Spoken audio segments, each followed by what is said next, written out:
profe, no se lo está escuchando por las dudas, ¿no?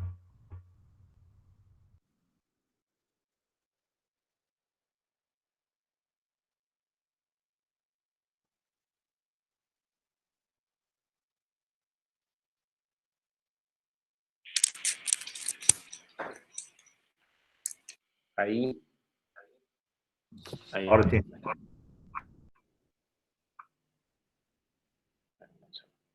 Bien. Arrancamos de vuelta. Con razón nadie saludaba, nadie contestaba los saludos de buenos días. Bien. Buen día de nuevo a todos. Se supone que los vengo saludando desde que llegaron, pero ustedes no se enteraron.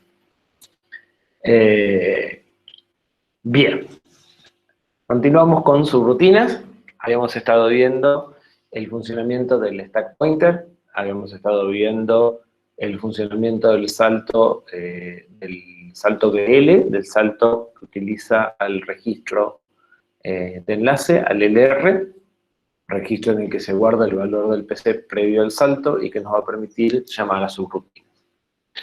Además de eso, habíamos visto que este mecanismo funciona bien cuando llamamos a una subrutina, pero que si queremos anidar subrutinas, entonces perderíamos el valor del registro de enlace en la llamada a la segunda subrutina.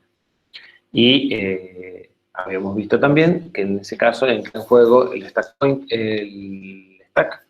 y entonces la subrutina que no es soja, las subrutinas intermedias, van a conservar el valor de LR en el stack pointer y normalmente van a terminar directamente con un POP PC.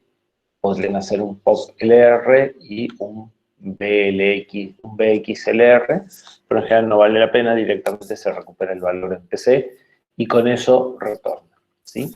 Habíamos visto que este mecanismo nos permitía anidar tantas veces como querramos llamadas a subrutinas, ¿sí? Y habíamos comentado también que guardar el valor de retorno a la pila es el método tradicional de llamadas a subrutinas. Los procesadores MIP, los procesadores RISC, ¿sí?, plantean como una alternativa de optimización en las llamadas a las subrutinas hojas, que habíamos visto que son la mayor cantidad de llamadas, el uso del registro de enlace para una llamada y un retorno más rápidos.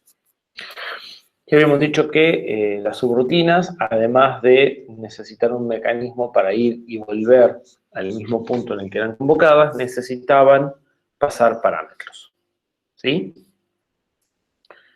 Bueno, habíamos visto, esto es muy importante, así que lo voy a remarcar, habíamos visto las reglas de uso del stack, habíamos visto cuáles son las consecuencias de no seguir las reglas de uso del stack, y que entonces para poder mantener el stack en donde debíamos, íbamos a tener que hacer un uso balanceado, es decir, todo lo que poníamos en un código lo teníamos que sacar al final de ese código, ¿sí? Y cada vez que salimos de una subrutina debemos dejar el stack exactamente igual a como lo encontramos, ¿sí?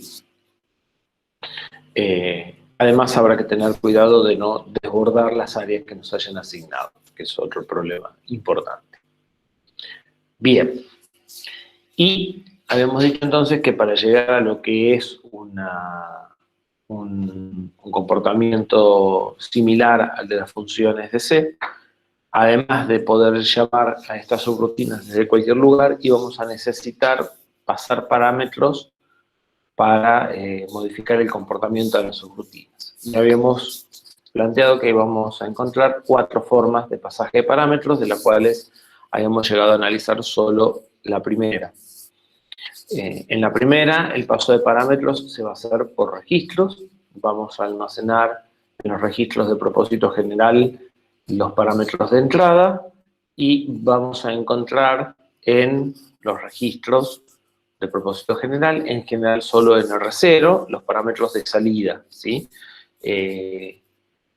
Dijimos que hay un estándar de llamadas para poder interoperar, que es el EAVI, y que ese estándar dice que los parámetros se van a usar en los primeros 4 registros, ¿sí? También les había comentado que no todos los procesadores tienen tantos registros como este que estamos usando. Esto es habitual en los procesadores más modernos. En los procesadores más viejos, lo habitual es que haya 3 o 4 registros, en los cuales uno solo, por ejemplo, es el que tiene soporte para todas las operaciones matemáticas, que suele ser el acumulador, y algún par de registros índices, y se acabaron los registros, ¿sí? De nuevo, parte de la filosofía de RISC fue optimizar algunas cosas para ganar velocidad. Una de las cosas que optimizó fue la cantidad de registros, ¿sí? En base a sacrificar otras cosas, por supuesto. Aumentar la cantidad de registros de forma tal de que ustedes tengan menos operaciones en memoria, que son más lentas, y más operaciones en registro, porque tienen más cantidad de registros. Un ejemplo sencillo de una función, de una subrutina que suma dos números, lo habíamos visto, tiene como parámetros de entrada R1 y R2, esto no estaría conforme al estándar, los parámetros de entrada deberían ser R0 y R1, y el valor de retorno está en R0. Entonces, el programa principal, que no necesariamente es el programa principal, puede ser otra subrutina, es el programa que convoca a la subrutina en definitiva, preparará los valores de los registros, los valores que quiere sumar, los colocará en los registros R1 y R2, y hará un branch and link suma para llamar a la subrutina. La subrutina hará su trabajo, que en este ejemplo es trivial, es una sola línea, y volverá con BXLR porque es una subrutina hoja, o sea, ella no convoca a otra subrutina. Y entonces, una vez que termine la ejecución, o sea, a continuación de la llamada, tengo en R0 el resultado. ¿Sí? Hasta aquí habíamos llegado. Hasta aquí, ¿dudas?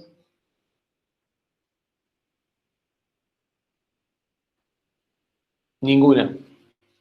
Seguimos. Bien. Paso de parámetros en memoria. Esto también les va a resultar conocido, es muy parecido a lo que vienen haciendo en muchos de los ejemplos de los programas. En este caso, los parámetros son almacenados en una zona de memoria conocida por el programa principal y la subrutina. Y esto es, en definitiva, una variable global. ¿Qué ventajas tiene este esquema frente al esquema de registros? Bueno, no hay límites en la cantidad de parámetros que quieren pasar y no hay límites en los tamaños. Fíjense que ustedes no pueden pasar en un registro un array o una estructura. Podrán pasar la dirección de un array o la dirección de una estructura, pero no un array entero adentro de un registro. Adentro de un registro solo van a poder pasar enteros, ¿sí? No van a poder pasar cadenas, no van a poder pasar arrays. En el caso del paso por memoria, pueden pasar cualquier cosa, ¿sí? Esto es muy cómodo para variables globales, para variables que se manipulan desde cualquier lugar del programa.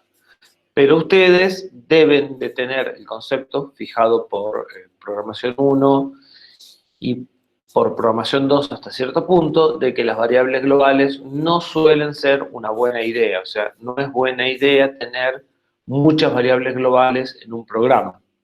¿Sí? ¿Tienen en claro ese concepto?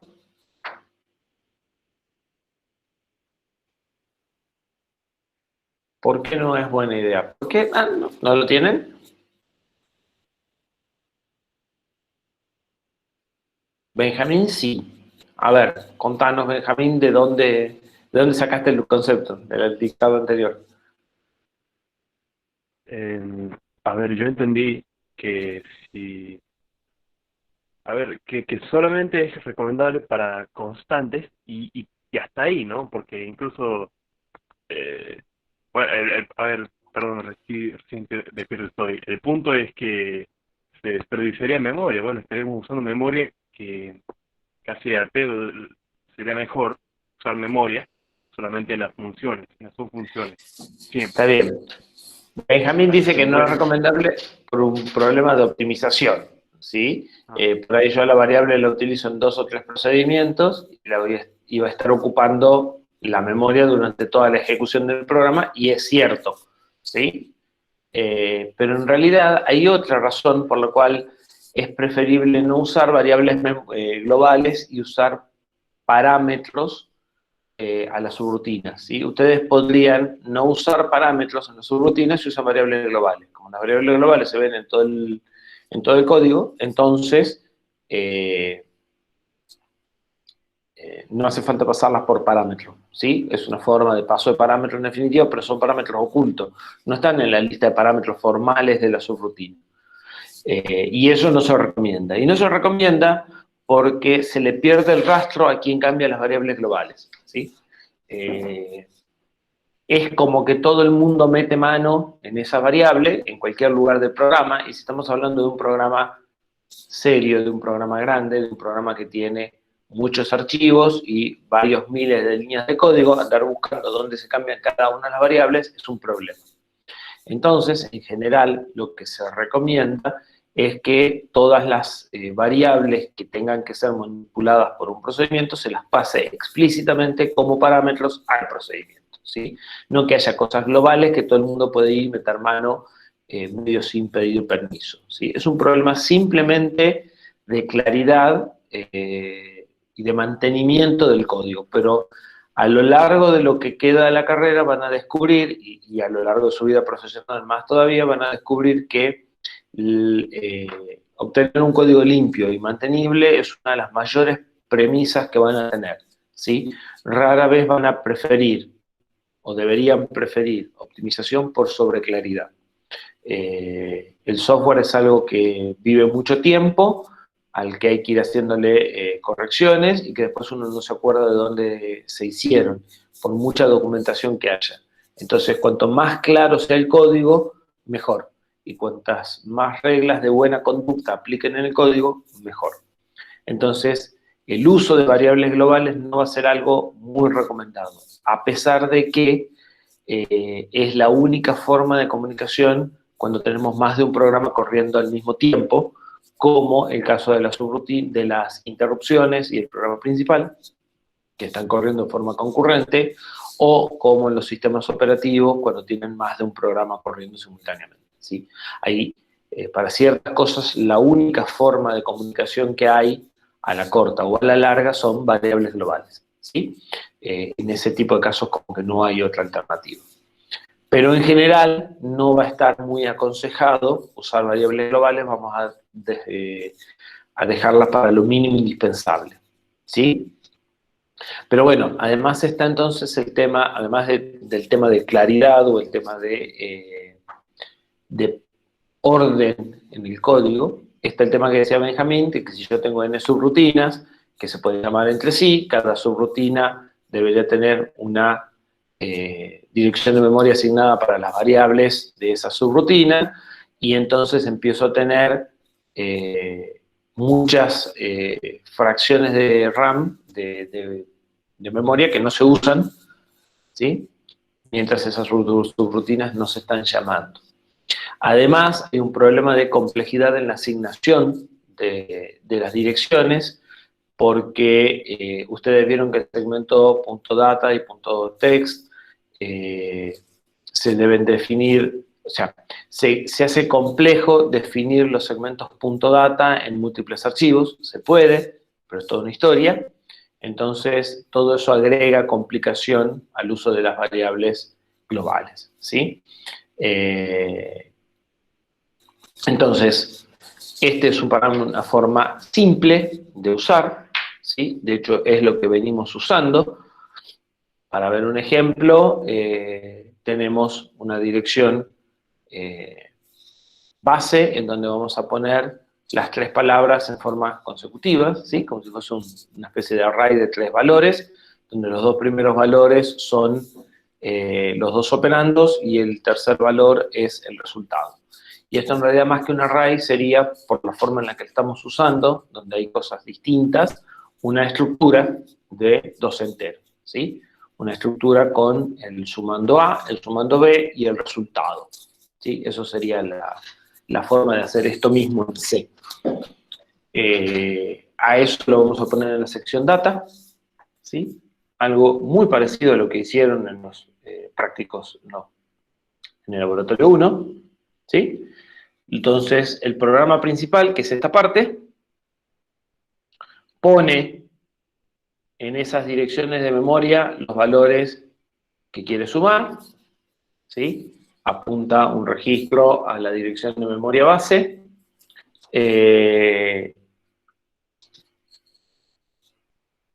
carga el primer valor en un registro y lo baja a memoria con el STR, carga el valor en el mismo registro y lo baja a memoria, ¿sí? Y prepara entonces el valor 57 y el valor 10 en los 8 primeros bytes de este espacio en memoria.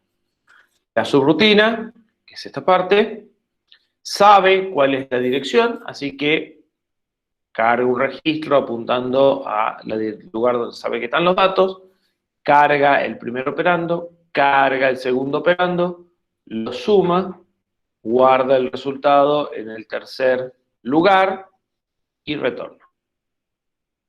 ¿Sí? A los fines prácticos, si se fijan, no hay comunicación de parámetros en realidad entre el programa principal y la subrutina. O sea, el programa principal no le pasa nada.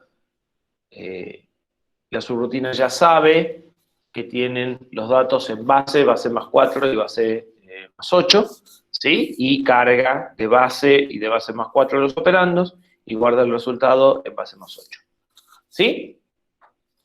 Entonces, el solo hecho de que estén puestos en un lugar conocido permite que el programa los guarde ahí y la subrutina los saque de ahí. Bien. ¿Dudas hasta aquí? Dijimos que ese esquema tenía problemas de asignación de memoria, ¿sí? Entonces, una alternativa a esa forma de guardar los datos va a ser pasar los parámetros en la pila, ¿sí? Si yo almaceno algo en la pila, va a dejar de ser estático, como en el caso anterior, y va a pasar a ser dinámico, ¿sí? Yo voy a guardar datos en la pila y voy a pasar, o sea, voy a asignar eso poniendo los datos en la pila, cuando llame la subrutina y cuando vuelva los voy a desasignar. Entonces, el problema de desperdicio de memoria ya no va a ocurrir, porque los datos van a estar en la pila solo durante la llamada, y además no me voy a tener que preocupar por llamadas de una subrutina a otra, porque la pila ya se encarga de ir resolviendo eso, al ir apilando cosas. Entonces, podría tener una subrutina llame a otra subrutina sin ningún tipo de conflictos, ¿sí? Entonces, puedo guardar datos en la pila, que pueden ser parámetros, o que también podrán ser, y sobre todo vamos a volver un cachito al final, variables locales, ¿sí? Yo también voy a poder poner, voy a poder generar un espacio dentro de la subrutina para poner ahí mis propias variables locales.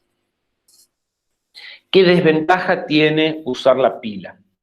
Bueno, el principal desventaja de usar la pila es que lleva tiempo. Cargar los datos en la pila, ¿sí? Llevan bastante tiempo. Como vimos en el programa anterior, los teníamos que cargar en memoria, ¿no? También. Usar los registros era más rápido. Pero además hay un problema si yo guardé, además de los parámetros, la dirección de retorno, ¿sí? Entonces, si los parámetros vienen, por ejemplo, del programa principal y yo se los tengo que pasar a una subrutina hoja, siendo una subrutina intermedia, puedo tener dirección de retorno encima. Esto es muy habitual en los procesadores que guardan la dirección de retorno en el stack, ¿sí? Si lo vemos gráficamente, esto es la pila, ¿sí? Esto es la pila antes de empezar el proceso. Acá tengo A, acá tengo B, acá tengo la dirección de retorno. Y yo necesito acceder a esto y a esto que no está en el tope de la pila. Esperen un cachito, voy a cambiar de red Wi-Fi porque el problema es que estoy en la Wi-Fi que está lejos y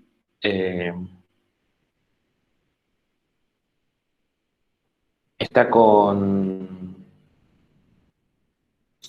poca señal, entonces le cuesta un rato hasta que llegue el dibujo.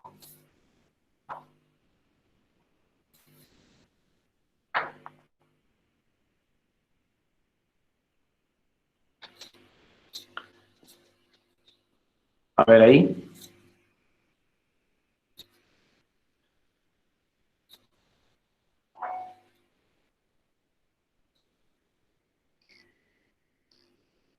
Sí, estoy viendo que yo tengo la pantalla, como estoy conectado por dos lugares, veo lo mismo que les muestro a ustedes. Ajá, se cortó.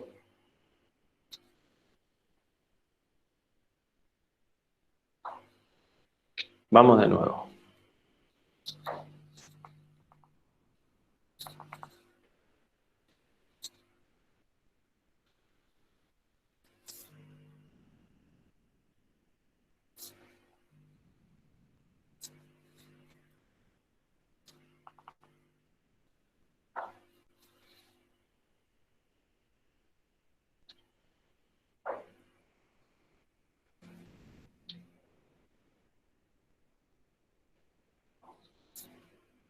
Ahora sí.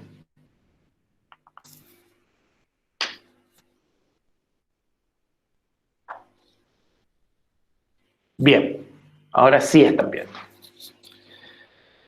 Les decía entonces que si esto es el stack antes de preparar el llamado, ustedes guardan A, guardan B, y encima de eso queda la dirección de retorno. ¿Sí? El tope de la pila queda con la dirección de retorno, que es lo último que se guarda para poder volver. Y ustedes entonces en la subrutina tienen que acceder a algo que no es el tope de la pila, porque está abajo de la dirección de retorno. ¿Sí? Esto es bastante habitual en otros procesadores, en el Cortex no lo van a notar demasiado. ¿Sí? Puede que les ocurra algo por el estilo, pero no va a ser tan grave. Entonces, para eso hay una solución en varios procesadores, que es utilizar al SP como índice y acceder a un elemento que está en SP+4 o en SP+8, igual que si fuese cualquier otro registro, y voy a acceder a elementos de la pila, pero ya no con push y con pop. ¿Sí? Voy a acceder con SP+4 o +8.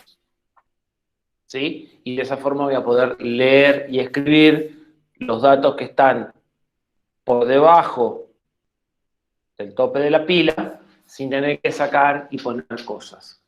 ¿Sí?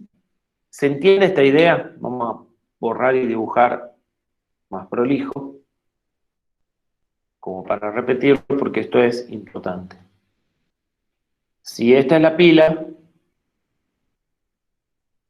yo guardo el primer parámetro, guardo el segundo parámetro, y arriba me queda la dirección de retorno, o cualquier otra cosa. El stack pointer apunta acá.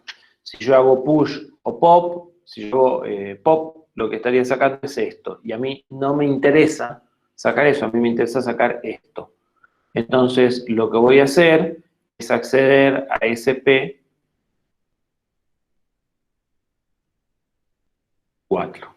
o SP8.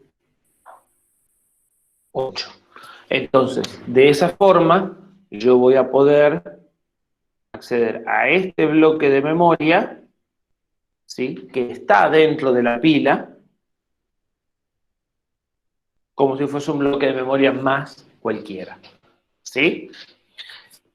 Fíjense que es muy importante que no me pase de lo que sé que es el área que me asignaron. ¿Sí? Yo sé que el programa principal guardó 2 elementos, entonces solo puedo trabajar con 4 y con 8. ¿Sí? ¿Hasta aquí se entiende?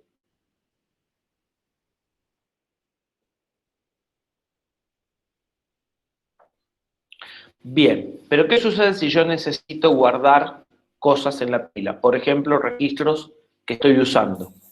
Además de la dirección de retorno, acá, por ejemplo, guardo R5 y R9. Y entonces la pila se mueve hasta acá. Y el dato que antes estaba en SP+4 ahora está en SP+12. ¿Sí? Y eso resulta bastante incómodo.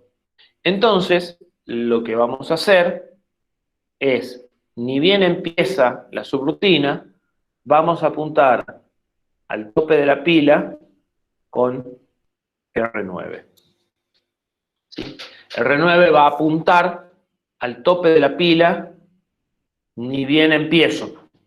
Si yo apilo cosas por encima, la pila se va a mover, pero R9 no. Y R9 va a ser nuestro frame pointer, o puntero de frame, o puntero de el área de parámetros. ¿Sí? R9 se va a mantener, perdón, R7, no R9. Me confundí, R7. ¿Sí? R7.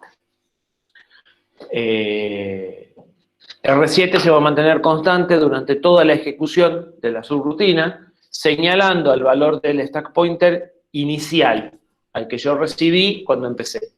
Yo sé que de ahí para abajo, en R7+4 y R7+8, tengo a mis datos, ¿sí? Y no importa qué ponga por arriba del stack pointer, ¿sí? Sigo accediendo a esos datos como R7+4, ¿sí? Obviamente, si R7 apunta al stack pointer cuando arranco, cuando la subrutina termina, el stack pointer debería estar tomando exactamente el mismo valor de R7 si hice todo bien, si no, estoy haciendo algo mal. Bien, ¿se entiende hasta acá cuáles son las ideas de cómo vamos a manejar la pila para pasarle parámetros? Vamos a ver un ejemplo completo. ¿Qué va a ser el mismo ejemplo de suma? Bien. En este ejemplo, de nuevo queremos sumar 57 con 10. Ponemos 57 en un registro, 10 en el otro registro y hacemos push. Cuando trabajen con la pila, acostúmbrense a dibujarla. Si esto es la pila, esto es lo que estaba antes en la pila. ¿Quién está abajo? ¿El 10 o el 57?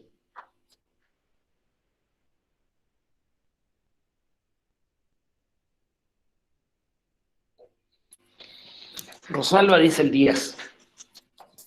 ¿Alguien está en desacuerdo?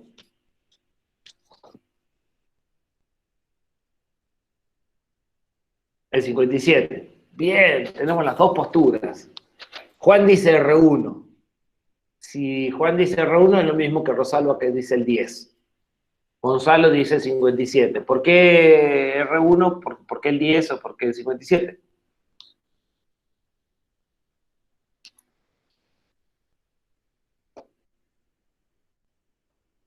Lo que cargo primero va más abajo, correcto, pero Benjamín dio la clave. Se apilan en orden decrecientes de registro, es decir, el R1 se apila primero y por lo tanto el 10 queda acá y el 57 acá. El stack pointer ahí. ¿Sí? ¿Profesor? ¿Sí? O sea, en orden decreciente, o sea, que estuvieran al revés, ¿si cargarían igual en R1 y R0? ¿O...? Sí, si vos acá en lugar de push R0, R1 pones push R1, R0, se cargan igual. Ah, R1 primero, perfecto. La única forma de que quede el 57 abajo es que vos hagas push R0 y en otra instrucción push R1. ¿Sí? Ah, perfecto. Pero siempre que uses múltiples, se van a reordenar sin importar el orden de escritura. Bien, buena pregunta. Entonces, eso es el stack pointer que nos encontramos en nuestra subrutina. Entonces, cuando llegamos acá, hacemos pop R0, R1, a esto lo vamos a sacar en R0 y a esto en R1, pero lo podemos haber sacado en cualquier otro registro. Hacemos add R0, R1. Si hicimos pop, este puntero vuelve a estar acá abajo, ¿no? Hacemos add R0 y R1 y hacemos push R0. Entonces, ponemos acá el resultado. Sí que será 67. Y cuando retornamos, hacemos pop R0 del otro lado y recuperamos.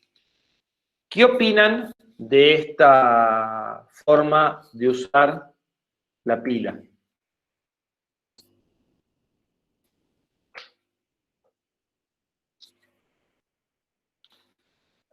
Juan dice que se guarda de izquierda de derecha a izquierda. No. Se guarda por orden decreciente del registro. Es decir, creo que lo acabo de aclarar, si yo hago R1, R0, igual se guarda R1 primero.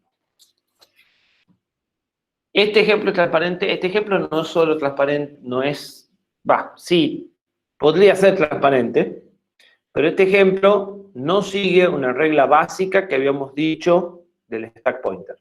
¿Qué regla no sigue?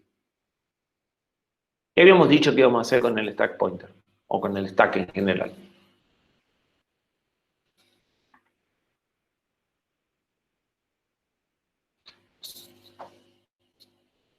Pero no sigue una regla de simetría, ¿puede ser?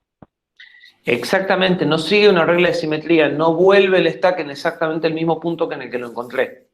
Yo saco dos cosas y pongo una. Y eso no es una muy buena práctica, que digamos. ¿Sí? Sobre todo, si de vuelta acá hay algo guardado por alguna razón. O sea, si yo antes de este pop tengo que hacer un push de algo. Y acá me quedó ese algo encima. Entonces, esta propuesta no va a funcionar o no se va a usar, y lo que se va a usar va a ser algo como esto. ¿Sí? Esto es una forma más seria de pasar parámetros por el stack. Entonces, cargamos igual, como hasta acá, hacemos un push de los dos valores,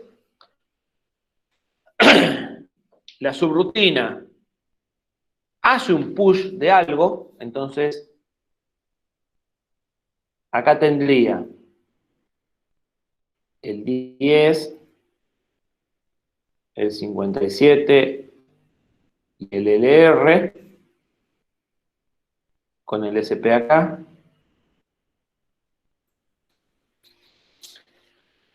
Carga en R0 a partir de SP más 4, o sea, carga el 57.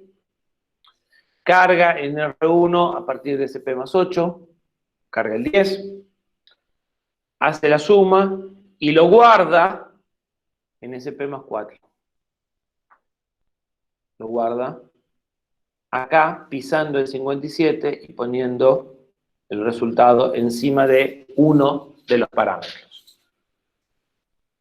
Y retorna.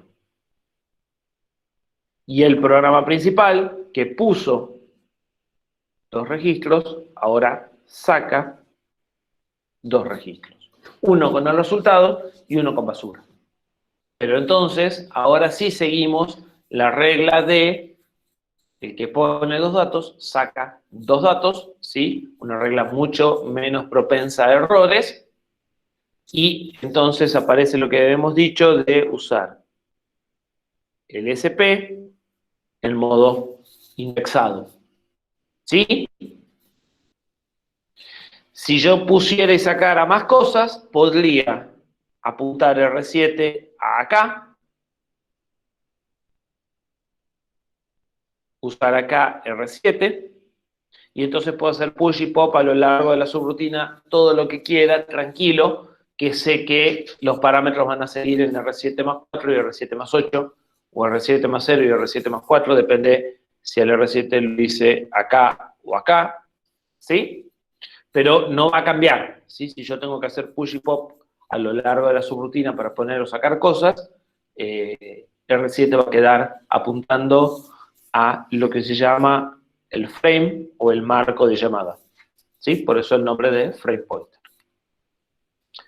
¿Queda claro cómo pasamos parámetros por stack?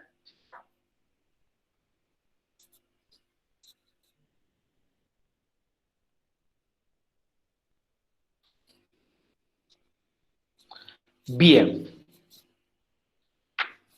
Pero dijimos que el paso de parámetros por stack tiene un problema. Y el problema es que hay que poner todas las cosas en el stack. Y si lo que nosotros queremos pasar es un vector de 150 elementos, no es muy recomendable. Si queremos pasar una cadena de caracteres, tampoco, porque tendríamos que copiar toda la cadena en el stack. Entonces, una alternativa mejor va a ser el pasaje por memoria, pero con referencia, ¿sí? O pasaje por referencia a memoria. Que ustedes lo conocen porque lo vieron en C con el famoso, los famosos punteros con el asterisco y el ampersand, ¿sí? Entonces, los datos están en memoria, en un bloque de memoria tal como los maneja el programa, ¿sí? O sea, el programa principal usa un espacio de memoria y lo que hace es comunicarle a la subrutina la dirección inicial de ese bloque y eventualmente la dimensión del bloque si es que hace falta. Y si son varios parámetros, entonces esos datos se ponen en la pila y si no, directamente se pasan en registros, ¿sí? Pongo la dirección en un registro y pongo la dimensión en otro registro. Si son muchos parámetros, entonces a la dirección y al tamaño los pongo en la pila. Exactamente, ¿sí? Porque lo que se pasa son referencias, direcciones de memoria. Estos son ni más ni menos que punteros, ¿sí? Entonces, si la subrutina tiene que entregar un bloque de resultados, también el programa principal prepara el lugar para recibir el resultado y le pasa la dirección inicial del bloque de resultados. Esto también lo saben con las funciones que tienen que devolver cadenas en C, ¿sí? Ventajas: no hay límite en la cantidad de parámetros, no hay problemas de miramiento y se ahorra tiempo. Desventajas: bueno, a todos les costó usar punteros, ¿sí? Es complicado. Y si son pocos datos o si los datos no están en memoria, pueden llegar a ser lento, ¿sí? Ahora, si no lo uso con pocos datos, no hay desventajas. Si lo uso para arreglos, no hay desventajas y por eso es que en C la única forma de comunicar un array a una subrutina es de esta forma, ¿sí? En el caso de los struct, que también son bloques, y a ver, ¿qué consideramos pocos datos? Y si tienes que pasar 2 enteros, este no sería el mejor de los métodos. Pasar 2 enteros lo pasas en un array, en 2 registros, en este procesador especialmente, ¿sí? ¿Qué son pocos datos? En este procesador, pocos datos son hasta 4 enteros, ¿sí? Que es lo que puedes pasar fácilmente en 4 registros. Y después, casi seguro que cualquier otra cosa que quieras pasar que sean más de 4 enteros, será una estructura o un arreglo, ¿sí? La diferencia entre la estructura y el arreglo es que el arreglo tiene todos los elementos del mismo tamaño y la estructura no. La estructura tiene elementos de distinto tamaño, pero son bloques contiguos de memoria con datos a la larga, y en esos casos los dos lo deberías de pasar ya por referencia, ¿sí?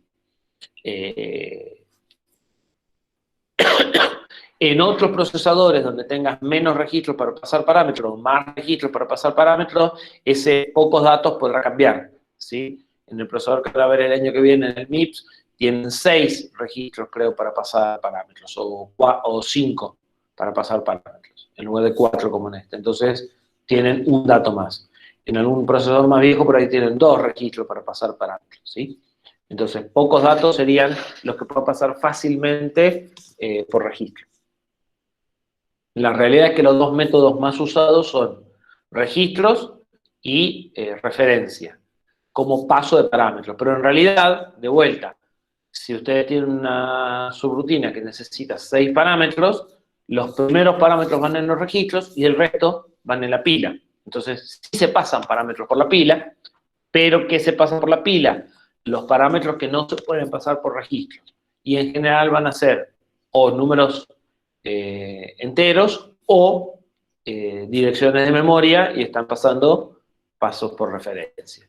Y después, si tienen variables globales, esos no son en realidad pasos de parámetros, son acceso a datos compartidos, ¿sí? A pesar de que los vimos en este mismo grupo. Y entonces, la subrutina puede usar varios métodos al mismo tiempo, que es lo que acabamos de ver. Incluso puede estar usando 2 métodos para pasar un mismo parámetro, porque lo pasa por la pila, pero lo que pasa es una referencia de memoria. ¿Sí?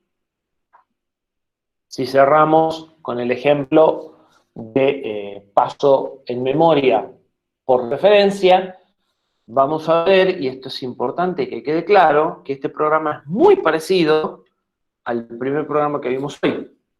Los datos están en una dirección base, el programa principal apunta a base, carga el primer dato en un registro, lo guarda en base, carga el segundo dato, lo guarda en base más 4, llama a la subrutina. La diferencia es que acá la subrutina, cuando hablábamos de variables globales, hacía un LDR-R0 base.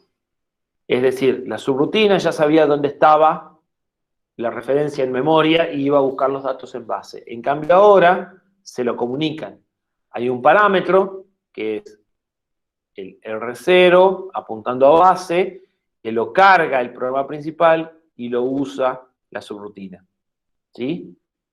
Esa diferencia hace que la subrutina busque en donde el programa principal le dijo que están los datos mediante R0. Entonces, mucha atención con ese detalle entre este ejemplo y el ejemplo anterior. ¿Sí? Yo cargo en R1 lo apuntado por R0, en R2 lo apuntado por R0 más 4, hago la suma y lo guardo en R0 más 8. Pero el R0 me viene dado, es un parámetro por registro.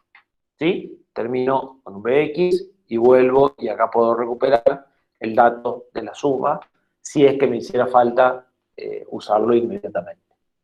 ¿Sí? En este caso, entonces, pasé por memoria con referencia en registro. Si lo quiero hacer en la pila, la idea va a ser más o menos la misma. Vamos a apuntar al base, vamos a preparar los datos, y una vez que preparamos los datos, vamos a hacer el push de R0, que es el parámetro. En la subrutina vamos a hacer el pop, ¿sí? Y, de nuevo, este uso de la pila no es el más aconsejable. Acá probablemente, en lugar de el pop, deberíamos hacer el pop acá, acá, y acá deberíamos hacer un LD R0 SP numeral 4, sería más prolijo. ¿Sí? Cargar en forma indexada sobre el stack. Una vez que obtuvimos la dirección de R0, que antes me venía dada en el registro, ahora la tengo que recuperar del stack, el resto del código es exactamente el mismo. ¿Sí? Uso R0 como puntero para cargar los dos datos y guardar el resultado. ¿Sí? Y el programa principal, como sabe que R0 sigue apuntándolo, carga desde R0. Bien. ¿Dudas hasta aquí?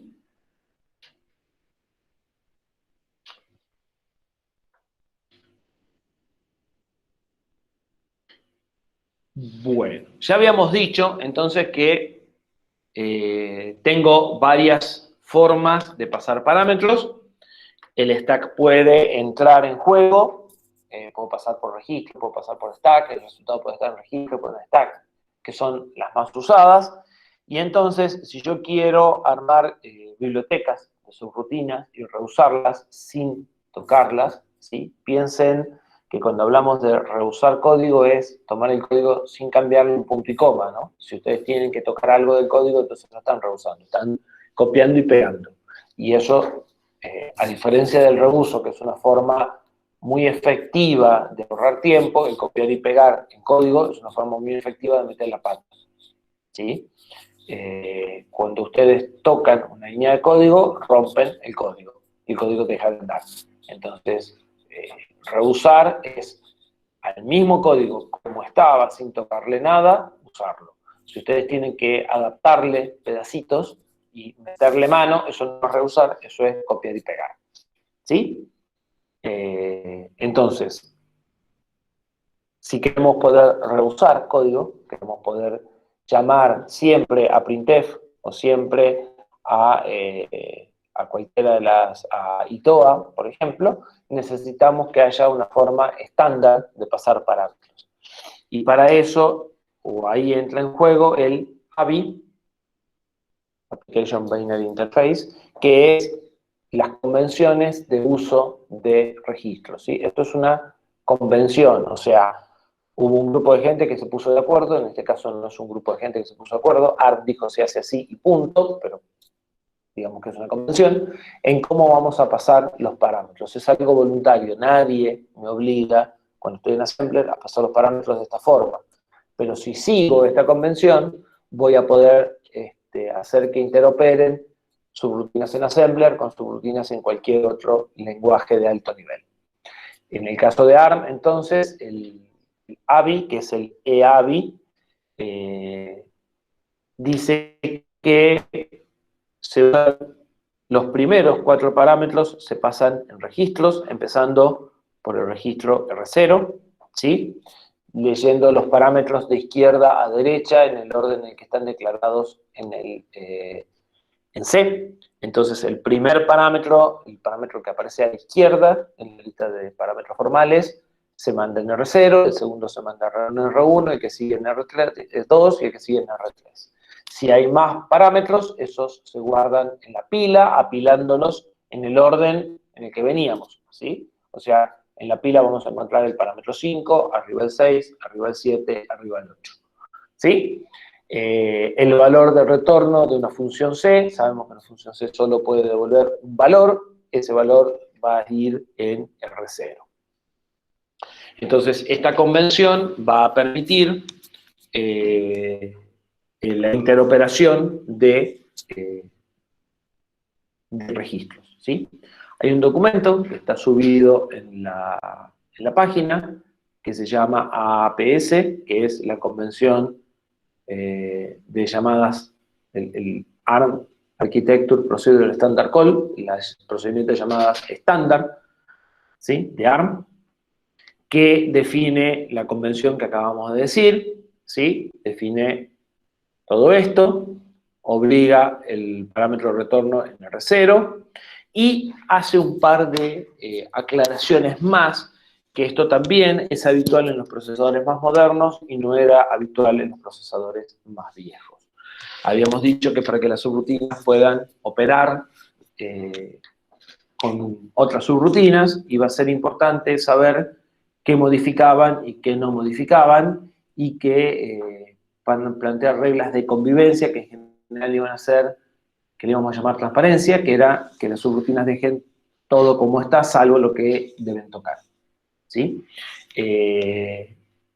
En programas, en microprocesores más viejos, esta regla de convivencia era que la subrutina no podía modificar ningún registro que no le haya sido asignado. Si yo paso un parámetro en un registro y espero un resultado, entonces sí, ese registro va a cambiar, pero cualquier otra cosa no debería cambiar.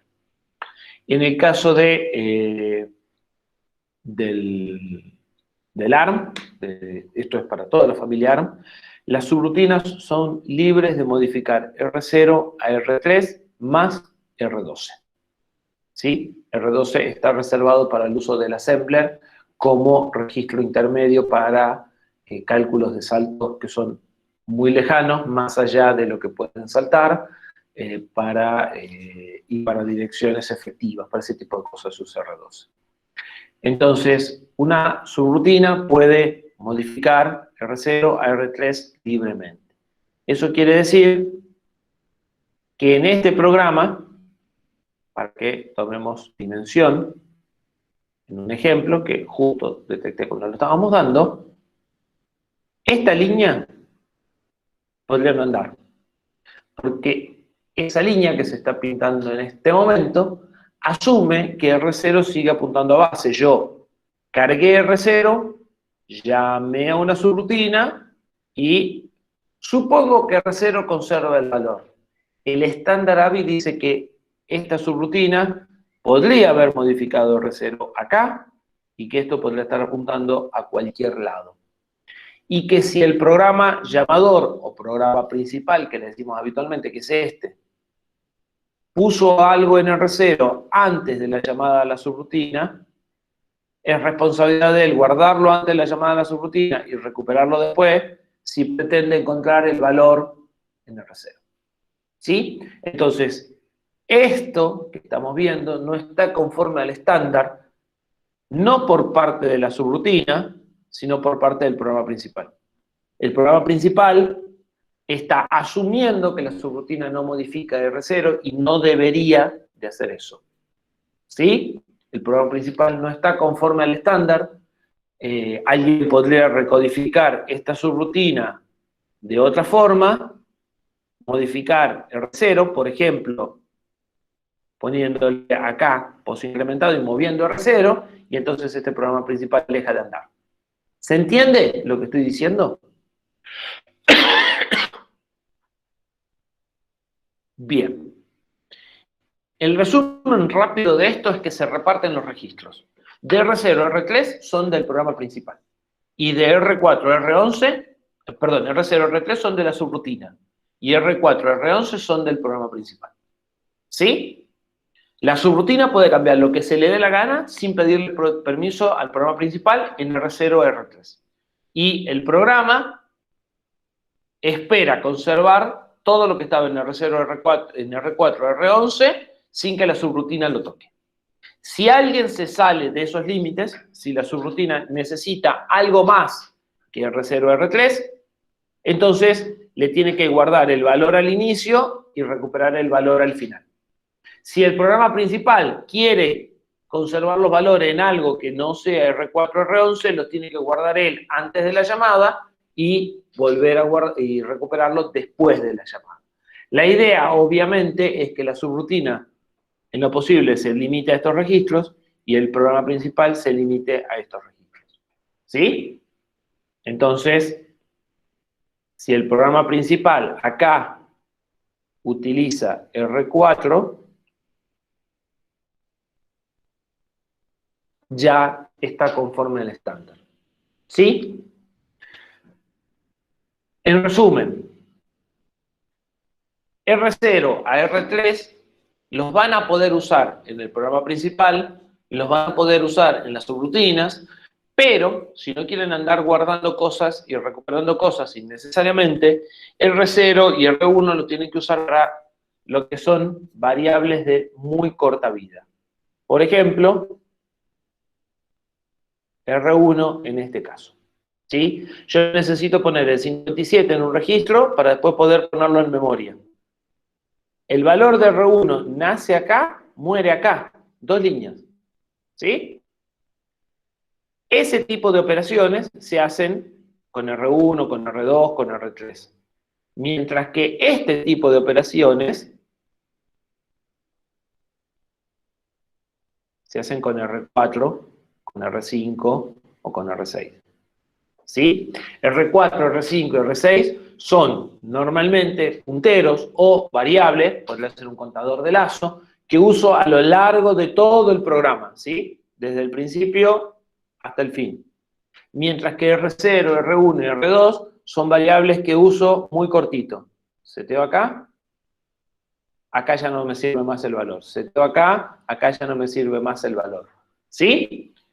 Incluso acá, fíjense, cargo R1, cargo R2, hago la suma, guardo. Estas 4 líneas y ya R1 y R2 no me sirven más. ¿Sí? Entonces las variables muy temporales, por ponerle alguna descripción, las van a, o deberían preferir ponerlas en R0, R1, R2 y R3, ¿sí? Eso lo pueden hacer en las subrutinas y en el programa principal. Lo único que tienen que tener cuidado es una llamada subrutina puede haber implicado que ya R0, R1 y R2 no tengan valor. Pero para preparar los pasos de parámetros funcionan muy bien. No quiere decir que no puedan usar. Sí, en el laboratorio 2 nosotros vamos a calificar esto. Justamente por eso estoy insistiendo tanto en esta explicación. ¿Sí? Cuando a ustedes les pedimos subrutinas transparentes, subrutinas conforme al estándar EAVI, es porque estamos hablando de que siguen estos lineamientos. A ver, ¿qué es lo que tienen que cumplir y qué no? Lo que tienen que cumplir es que el programa principal no puede asumir que R0 no cambia de valor, ¿sí? Es decir, si ustedes presentan esto en un laboratorio 2, así como está, lo único que les restaría puntaje es esta instrucción. ¿Sí? ¿Por qué? Porque R0 podría haber perdido el valor acá. Si ustedes intercalan un pop acá, si ustedes cambian, como yo les había dicho, sacan este pop de acá. Acá hacen un LDR, R0, SP. ¿Sí? Y el pop lo ponen acá.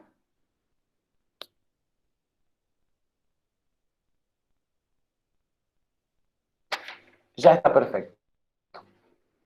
¿Sí? Yo hubiese usado R4 en lugar de R0 para todo. Pero ya está, es suficiente. ¿Por qué? Porque vos guardaste el valor de R0 antes de la llamada y lo recuperaste después. O sea, sabés que esto podría haberte destruido el valor de R0. ¿Sí? Lo que nosotros necesitamos, o sea, lo que nosotros vamos a evaluar del estándar es que ustedes tengan presente que una llamada subrutina puede hacer que lo que tenían en R0 antes de la llamada ya no esté después. Y que la subrutina, si toca algo que no sea R0 o R3, haga un push acá y un pop acá para dejarlo tal cual los encontró. ¿Sí? En este punto, ustedes pueden haber cambiado el valor de R0 a R3 sin problema, pero R4 a R11 tienen que tener el mismo valor que tenían acá. ¿Sí? Si ustedes los cambian, los tienen que guardar ni bien empiezan y los tienen que recuperar ni bien terminan. ¿Sí? Eso es lo que evaluamos. Eso es sobre lo que vamos a poner puntaje. Bien. Sí. ¿Puede ser que no se está cumpliendo que R0 es el parámetro de salida? En el código que mostró. En el código que mostré, es el ejemplo de paso por stack. O sea, esto es una estructura. A ver, para ponerlo en términos de C, en este ejemplo, ¿sí? Yo lo que tengo es una struct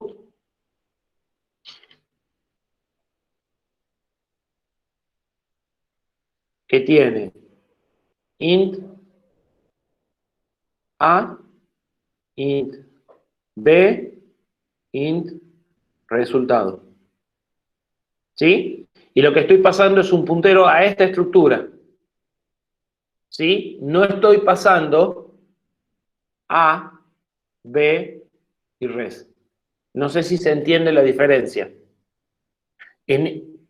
Esto es el código que generaría C si ustedes declaran una estructura con dos enteros que son los valores que quieren pasar y el resultado que quieren recibir y pasan ampersand esta estructura. ¿Sí? Están trabajando con un bloque de memoria. ¿Por qué? Por alguna decisión de ustedes. ¿Sí? En lugar de pasar los tres valores sueltos, como tres parámetros, pasan una estructura en memoria que tiene los dos operandos y el resultado. Entonces, en ese caso, ustedes están pasando un parámetro. Es la dirección de la estructura de memoria. lo están pasando y lo están pasando por la pila. Eso no está conforme al estándar, porque si es un solo parámetro, lo deberían pasar por R0. Pero este es el ejemplo de cómo se pasa por la pila. ¿Sí? ¿Queda claro, Benjamín? Bien. Sí, los ejemplos que están en la guía están conformes al estándar y están explicados. ¿Sí? Y de acá, si quieren, los códigos que vamos viendo, que no quedan muchos códigos por ver, preguntan si están conformes al estándar o no, como para ir dilucidando esa parte que es importante. ¿Sí? Bien. Sí, descanso. ¿Les parece? Y 5, seguimos y cuarto. Buenísimo. Me voy a buscar el café y ya vuelvo.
Bueno, estamos de nuevo.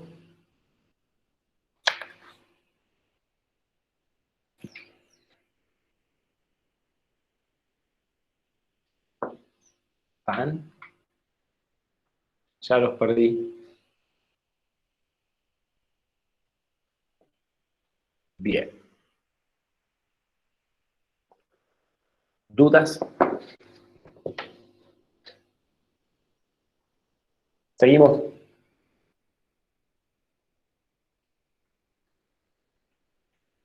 Bueno.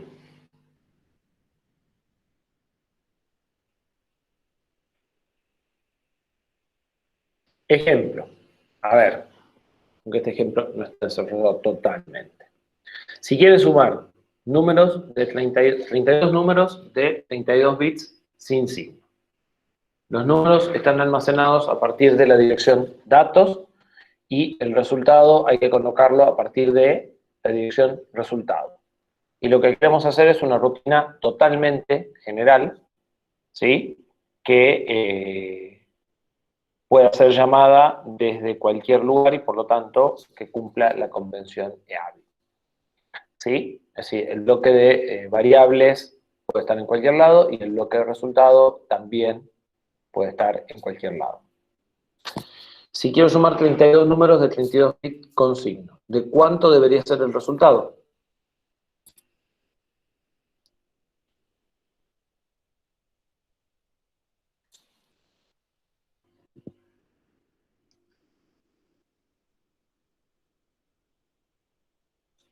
¿Y?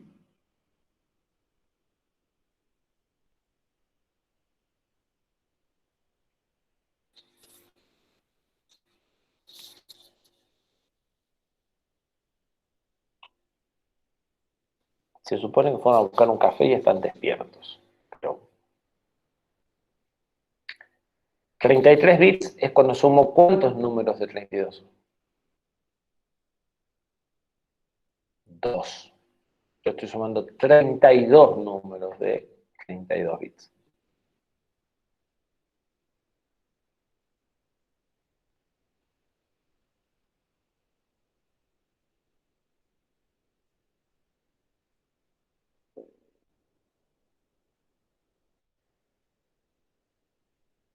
Y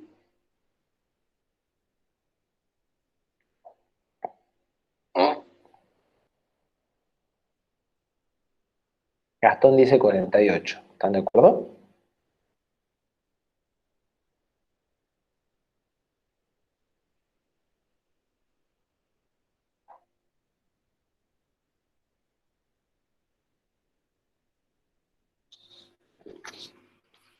...64, 34... Yo digo 43. A ver, alguno que justifique. Gastón dijo 48. ¿Por qué 48, Gastón?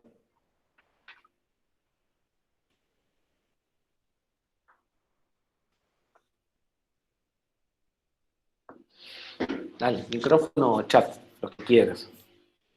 ¿Por qué 48?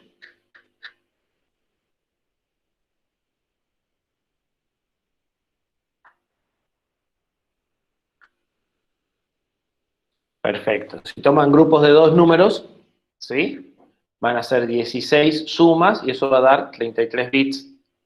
Las 16 sumas van a dar 33 bits. Si ahora vuelven a hacer eso, van a tener 4 y va a dar 34. Y es menos de 48. ¿O no? Perdón, si hacen las sumas de 32 van a tener 16 resultados de 33. Después van a tener 8 resultados de 34, ¿sí? 4 resultados de 35, 2 resultados de 36 y un resultado de 37, ¿saqué bien? No, de 38. De 38 tiene que ser. ¿Sí? Cada dos números aumenta un bit. ¿Sí? ¿Lo entienden al planteo? Mazo. A ver.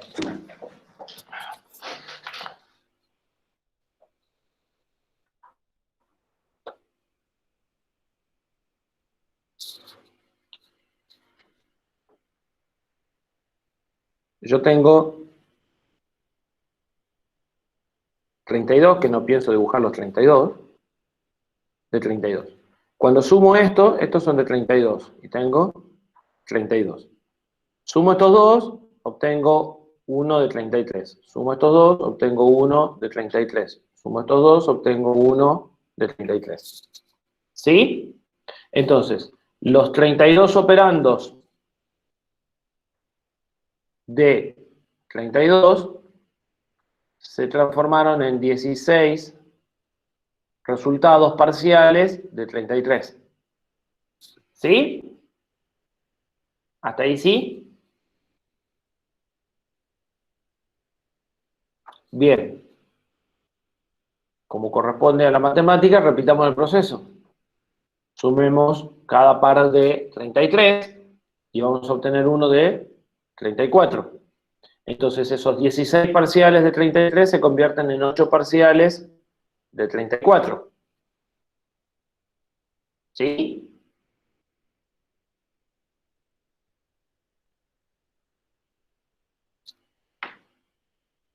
Que se transforman en 4 de 35, en 2 de 36 y en 1 de 37. ¿Sí? ¿Están de acuerdo con el razonamiento? ¿Ahora sí lo entienden? Rosalba así, el resto...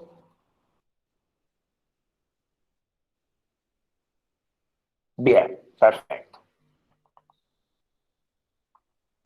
Buenísimo. ¿A qué llamamos subrutina transparente? Una subrutina que cumple con el estándar ABI que ya dijimos antes, ¿sí? Entonces, lo que no se puede pasar en los registros apropiados se pasa en la pila.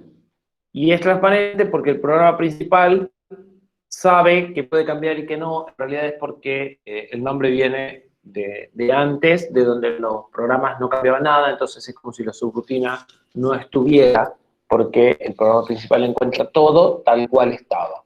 En este caso, en realidad, de R0 a R3 sí pueden cambiar, pero bueno, mantuvimos el nombre de transparente, ¿sí? Como una definición de concepto. ¿Qué opinan de los flags? ¿Los flags podrán cambiar? ¿La subrutina puede cambiar los flags o los debe mantener? ¿Sí pueden cambiar o sí los tienen que mantener? Aparentemente Ismael y Rosalba creen que pueden cambiar. Gonzalo también. Sí. Dijimos que la idea es que los flags los seteemos y los usemos lo más pronto posible, ¿sí? No es una buena idea setear los flags y llamar a una subrutina y esperar a la vuelta de la subrutina. Entonces, en general, los flags van a poder cambiar adentro de una subrutina. Si yo necesito conservar los flags, tendré que guardarlos en la subrutina, en la que convoca a la subrutina, ¿sí? Realmente es un caso muy, muy particular que yo tuviera que setear los flags antes de la llamada subrutina y usarlos después, ¿sí? En general, es una forma de programación que vamos a tratar de evitar. Bien. Todo lo que no se documente se basa en el estándar de ABI. Ustedes podrían alejarse del estándar, podrían decir que la subrutina R1 no cambia y el programa entonces guarda cosas en R1, pero de vuelta, si hacen ese tipo de cosas, van a perder la posibilidad de interoperación. Entonces, en general, si bien ustedes pueden apartarse del estándar en base a documentación, ¿sí? Eso resuelve una parte que es la parte de interoperar en cosas que yo desarrollo a lo largo del tiempo, pero no va a resolver la parte de interoperar con cosas que desarrollaron terceros, ¿sí? Así que en general vamos a tratar de no alejarnos del estándar para poder usar cosas de terceros sin problema o para que nuestras subrutinas las usen terceros sin problema. El programa principal, de ese ejemplo que acabamos de dar, lo que haría sería apuntar R0 al resultado, R1 al bloque de datos y R2 a la cantidad de datos, ¿sí? Si vamos a hacer algo totalmente general, entonces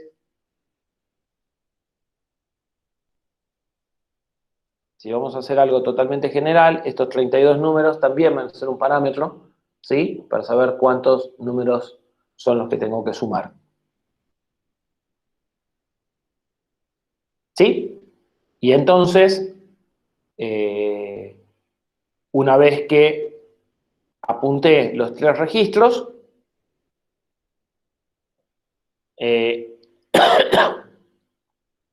fíjense que en R2, esto no es la única forma de hacerlo, en R2 paso la cantidad de datos y no la dirección de la variable n que tiene el tamaño del vector. ¿Sí? O sea, acá paso una dirección, acá paso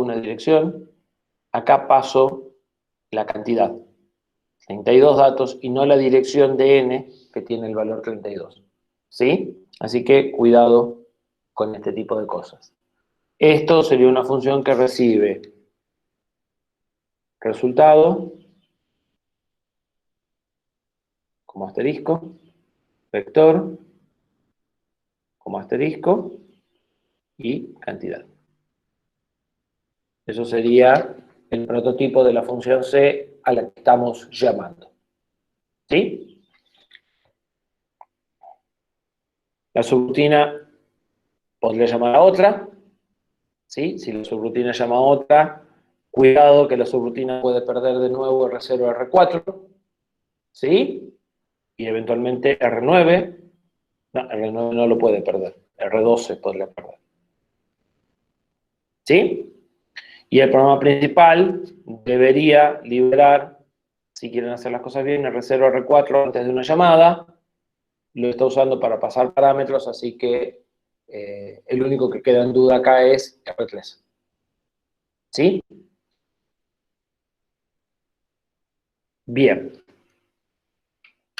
Variables globales. Acá hay algunas definiciones que ya fuimos mencionando, pero que es la última oportunidad para avisar si quedan claras o no. ¿Qué es una variable global? Una variable global es una dirección de memoria estáticamente asignada, ¿sí? Es lo que venimos viendo en los programas del laboratorio 1 cuando decimos un dato ubicado en la dirección base, el elemento, la cadena ubicada en la dirección cadena, el vector ubicado en el vector vector, son variables globales. Son direcciones de memoria a las que se le asigna una etiqueta en un lugar del programa y que todo el programa conoce, ¿sí? Y sirven para pasar valores, en realidad más que para pasar valores, sirve para tener lugares compartidos donde el programa principal puede poner y las subrutinas pueden sacar, o una subrutina puede poner y otra subrutina puede sacar. ¿Sí? Formalmente no es un paso de parámetros, es un lugar compartido. ¿Qué son las variables locales? Las variables locales son las que son visibles solo en un procedimiento o función. En el caso de C, ¿sí? Esa es la definición que ustedes vieron, son variables temporales, y en realidad solo son visibles por el procedimiento o función porque solo existen mientras dura el procedimiento o función. Cuando termina el procedimiento desaparecen y por eso no son visibles, sino porque ya no existen más. ¿Sí? ¿Cómo se implementa una variable local? La variable local se implementa en la pila. ¿Sí? Entonces, cuando ustedes necesitan crear una variable local, lo que van a hacer es, no era con ese, era con este. Si esto es la pila, ustedes recibieron el puntero de pila acá. Todo esto es la pila que estaba antes de ustedes. Lo que van a hacer es simplemente mover el puntero de pila la cantidad de lugares que le haga falta. Y entonces todo este bloque de memoria es de ustedes. saben que nadie lo va a usar porque nadie se mete por debajo del puntero de pila. Si hay una llamada subrutina, para la subrutina nueva, esto es el stack que recibió y es donde no se puede meter, ¿sí? Y ella hará lo mismo alocando memoria para arriba. ¿Sí? Ese color no es muy feliz. ¿Correcto? Y de esa forma tienen una forma simple de generar variables o espacios en memoria, ¿sí? Que no necesitan preocuparse por la dirección. La dirección es SP más tanto, menos tanto. Fíjense que del SP que ustedes recibieron, que lo van a conservar, por ejemplo, en R7, para abajo están los parámetros y para arriba están las variables. ¿Sí? Entonces, R7 con 4 va a acceder a un parámetro y R7 con menos 4, esto es una chanchada, sería R7 con numeral menos 4, va a ser una variable. ¿Sí? Esto está protegido por las reglas de uso del stack. ¿Sí? Y entonces lo único que tienen que hacer es, al inicio de la subrutina, mover el puntero de pila, sumando algo, como cualquier otro registro, y al terminar, volver el puntero de pila restando la misma cantidad para que quede en el lugar en el que lo encontraron. ¿Sí? Esto además les da código relocalizable. Estas variables, todo el código se puede mover porque todo está referenciado por el puntero de pila. No tienen diferencias, no tienen referencias absolutas a memoria. Y otra cosa que les da es código reentrante. El código reentrante es código que se puede llamar a sí mismo. Ustedes conocen un ejemplo de código reentrante. ¿Cuál es? ¿Qué código reentrante ustedes conocen? ¿Qué código que se llama a sí mismo ustedes conocen? Bien, código recursivo. En realidad, yo acabo de darme cuenta que la definición que di de reentrante está mal. El código reentrante no es código que se llama a sí mismo. Es código que si esto es mi programa empieza por acá y termina por acá. Yo empiezo a ejecutar el programa y antes de terminar la ejecución del programa, vuelvo a ejecutar de nuevo el bloque de código. Entonces yo tengo un bloque de código, empiezo y en algún lugar en el medio vuelvo a ejecutar el mismo bloque de código una segunda vez, una segunda instancia. ¿Sí? El código recursivo es código reentrante, porque como se llama a sí mismo antes de haber terminado, entonces hace lo que estoy diciendo. Cuando llega al punto intermedio donde se llama a sí mismo, antes de haber terminado la ejecución del bloque de código, empiezo a ejecutar una nueva copia. Pero no es el único caso de código reentrante. Cuando ustedes tienen múltiples procesos en un sistema operativo y un pedazo de código es usado por dos tareas, lo van a ver en sistemas operativos, ese código también es reentrante. Y cuando ustedes tienen una llamada, una función compartida por una interrupción y el programa principal, ese código también es reentrante, porque es como que tengo dos programas corriendo en paralelo y cada programa puede estar ejecutando una copia de la subrutina. Eso sí es una subrutina que es compartida entre dos programas que corren en paralelo. ¿Sí? Entonces, la recursividad es un caso de código reentrante, pero no es el único. La recursividad en general se usa poco, ¿sí? Se usa pero poco, pero la reentrancia se usa mucho, ¿sí? Las reglas para el código reentrante, obviamente, son las mismas que para el código recursivo, ¿sí? Si no está del todo claro el concepto de reentrancia por ahora, falta casi un año para que lo manejen bien al concepto de reentrancia cuando vean sistemas operativos, cuando vean más de un proceso.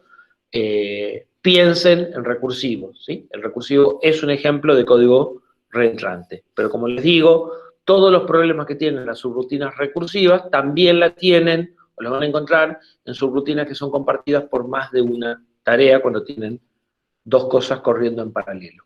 ¿Sí? Bien.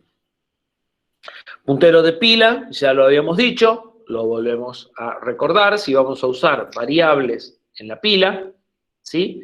Nos conviene, y si además de usar variables en la pila voy a tener que hacer push y pop para guardar registros, porque estamos hablando de un programa principal o de una subrutina que no es hoja, que es larga, que es compleja, y que por lo tanto usa punteros y llama a otras subrutinas, entonces voy a tener que usar push y pop para guardar valores de R0 o cosas por el estilo.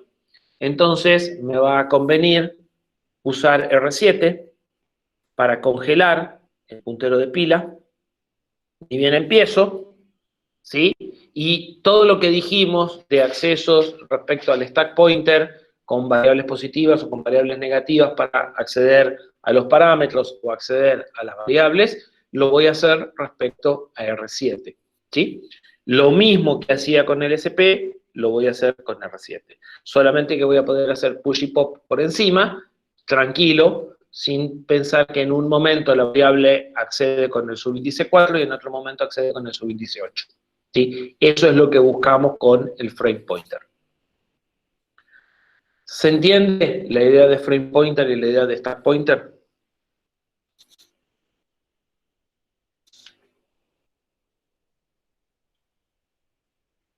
Sí, de hecho, si ustedes, R7 está reservado para ser frame pointer. Si ustedes desensamblan un ejemplo de una subrutina en C, que yo se los puedo preparar para la próxima clase, van a ver que lo primero que genera C en Assembler es push R7, move R7 SP. ¿Sí? Lo que pasa es que lo guarda, no lo altera. Primero hace un push y después hace el move R7. Entonces ya sabes que tenés un solo dato, que es el R7 del programa principal, y de ahí toda la pila que tenías, y de ahí para arriba todas las variables.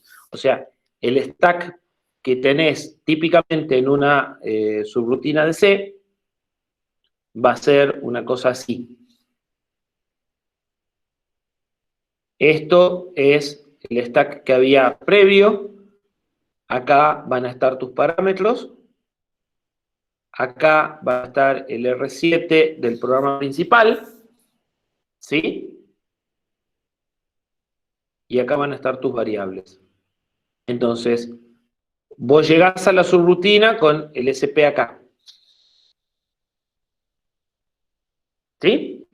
Lo primero que haces es push R7, entonces movés el stack acá. Ahí apuntás el SP. Y ahí apuntás el R7.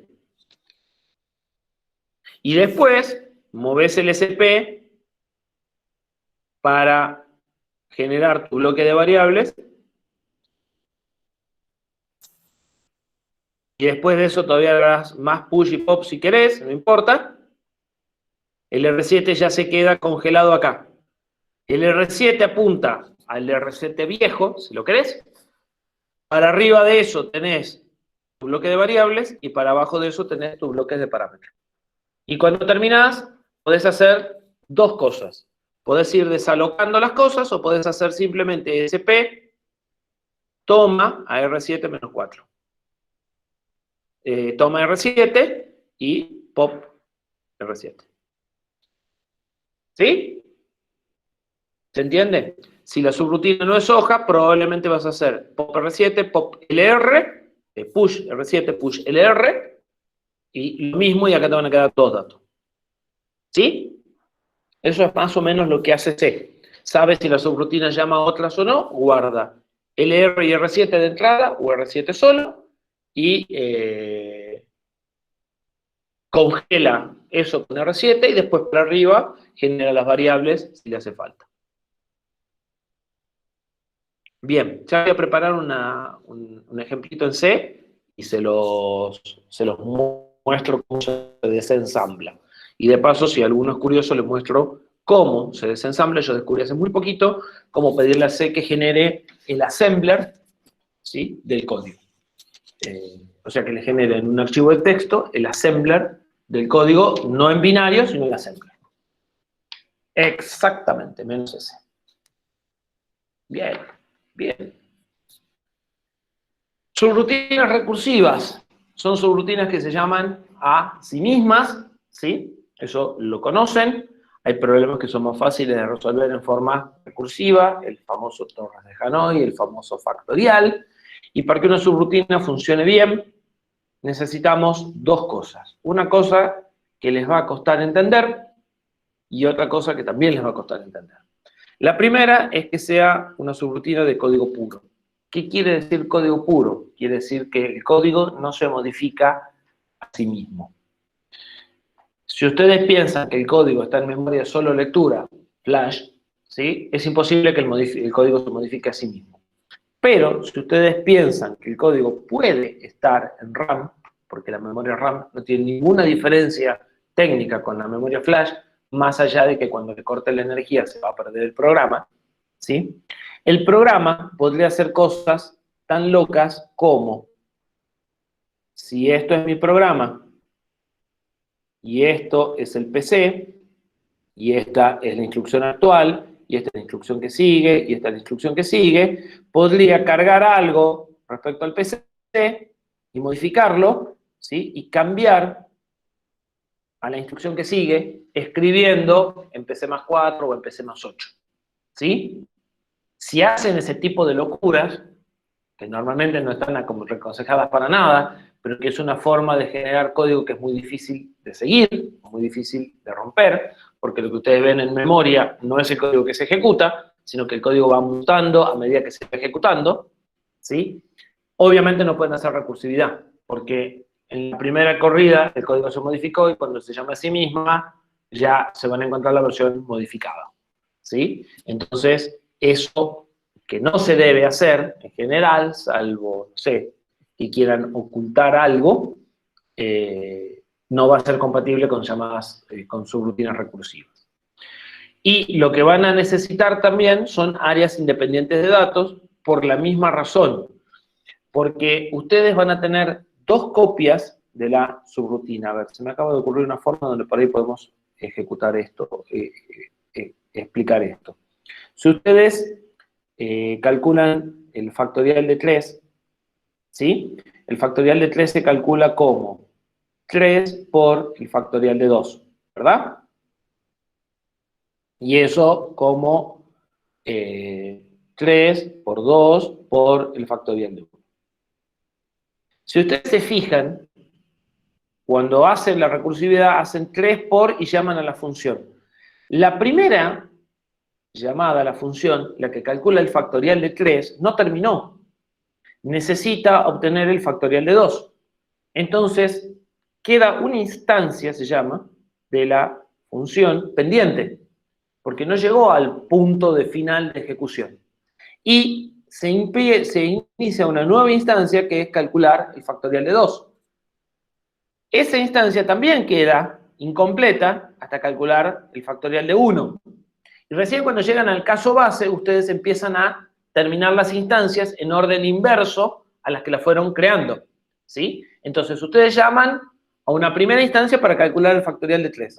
Esa genera una segunda instancia, una segunda copia de la misma subrutina, ¿sí?, para calcular el factorial de 2. Y esa, una tercera para el factorial de 1, ¿sí? Cada instancia tiene que tener las mismas variables, pero en distintos lugares, porque si esto es la variable operando, en esta instancia operando vale 3, porque era el factorial de 3.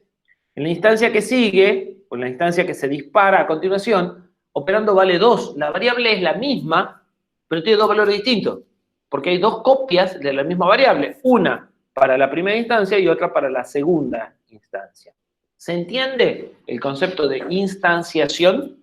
El concepto de instanciación lo conocen, o lo deberían de conocer, por objetos, ¿sí? Cuando ustedes crean dos objetos de una misma clase, están haciendo dos instancias. Tienen los mismos nombres, pero son dos entidades diferentes. Acá, en las subrutinas recursivas, pasa lo mismo. Cada vez que se llama a la subrutina dentro del lazo o dentro de la recursión, se genera una instancia, una copia independiente que tiene que tener variables independientes. ¿Sí? La mejor forma, por la forma en la que se crean anidadas y se vuelven al revés, porque es un árbol de llamadas, es el stack. Entonces, en una subrutina recursiva, ustedes van a tener que usar las variables en stack, inevitablemente. Cualquier otra cosa no va a funcionar, porque cuando generen la instancia de 2, le va a destruir las variables de la instancia de 3. ¿Sí? La instancia de 2 va a ser la más nueva. Y cuando se complete la ejecución de la instancia 2 y se vuelve a la instancia 3 se va a encontrar que sus variables le cambiaron. ¿Sí? Que es lo que estábamos buscando evitar con toda esta idea de transparencia. ¿Queda claro? ¿Sí? ¿No?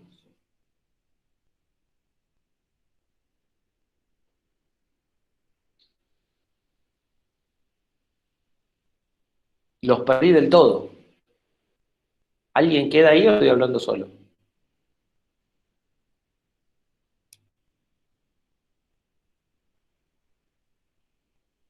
Bien.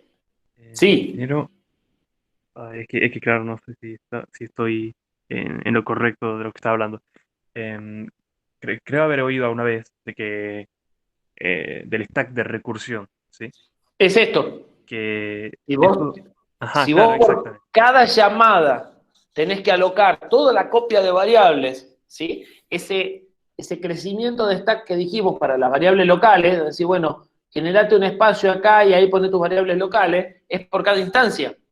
Cada vez que llamás a la subrutina se vuelve a generar un espacio igual que este arriba. Esta es la copia de 3, esta es la copia de 2, esta es la copia de 1, ¿sí? Son las variables locales que va generando para cada instancia. El stack se presta muy bien, pero enseguida se le puede acabar. ¿Sí? Entonces, cuando te decían que las subrutinas recursivas podían tener problemas de stack, ¿sí? Es esto, es que en cada copia, ¿sí? Vos estás guardando espacio para tus variables en el stack y entonces, si tiene un nivel de recursión muy profundo, es equivalente a llamar a muchas subrutinas. Es como que la subrutina A llama a la B a la C a la D, la E la F, la F a la G, la G. Eso normalmente en llamadas a subrutinas no ocurre, vos no llamás más de 3 o 4 anidados. Pero en una recursiva es muy fácil que te anides 10, 15, 20 veces y que entonces necesites 10, 15 o 20 espacios de datos en el stack simultáneamente. ¿Sí?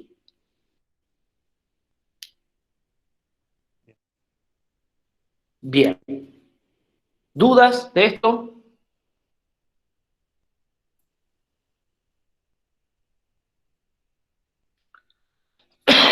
Bien. Y dos definiciones muy cortitas y cortamos. ¿Sí? ¿Saben lo que es una abstracción? ¿Conocen el concepto de abstracción? ¿Conocerlo o lo Prestar la conocen? atención a los detalles. En realidad, es el concepto de caja negra, ¿sí? Hasta cierto punto. Es meter todos los detalles en una caja y en determinado momento ver esa caja como cerrada, ¿sí? Y entonces es una caja negra, y en determinado momento abrir y ver qué hay adentro de la caja sin preocuparnos que hay afuera de la caja. Es marcar un perímetro y decir, lo que está dentro en determinado momento lo veo y veo solo lo que está dentro y me olvido de lo que está afuera porque me fijo solo en estas conexiones, y en otro momento miro esto como una caja negra y solo la veo desde afuera a través de las conexiones. ¿Sí? Es una división en módulos, que ustedes la conocen como concepto general. ¿Sí? Las subrutinas lo que les va a permitir es generar abstracciones, encapsular comportamientos, usarlos sin saber cómo funcionan. Si les queda alguna duda de que esto ya lo manejan, piensen en printf. Ustedes la usan usaron muchas veces y no tienen ni idea de cómo funciona. ¿Sí? Entonces, lo que van a hacer, o sea, las subrutinas les va a permitir generar abstracciones, ¿sí? Como solución a un problema encapsulada, sobre todo si la subrutina está bien planteada, tiene los parámetros bien definidos y el comportamiento bien definido, y exactamente, solo se van a preocupar por las entradas y las salidas para usar esa subrutina y construir bloques más grandes, y cuando ustedes codifican la subrutina, solo se van a preocupar de sus entradas, sus salidas, y no les va a importar demasiado el contexto en el que se usa, ¿sí? No es nada nuevo, pero cuando ustedes manejan bien este concepto de abstracción, la división de responsabilidades, entonces pueden construir proyectos complejos en base a la división de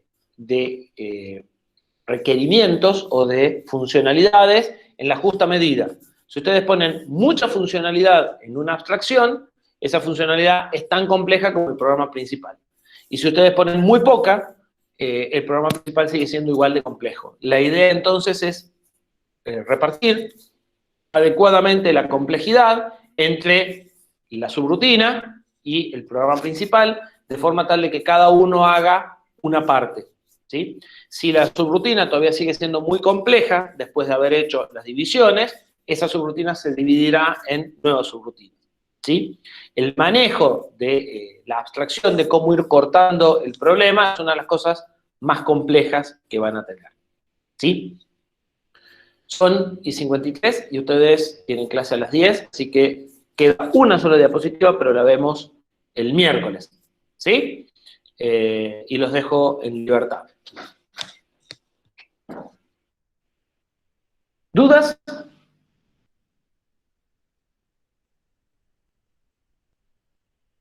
Bueno, si no tienen dudas, cortamos acá a esta última diapositiva, la vemos el miércoles, no aporta más nada.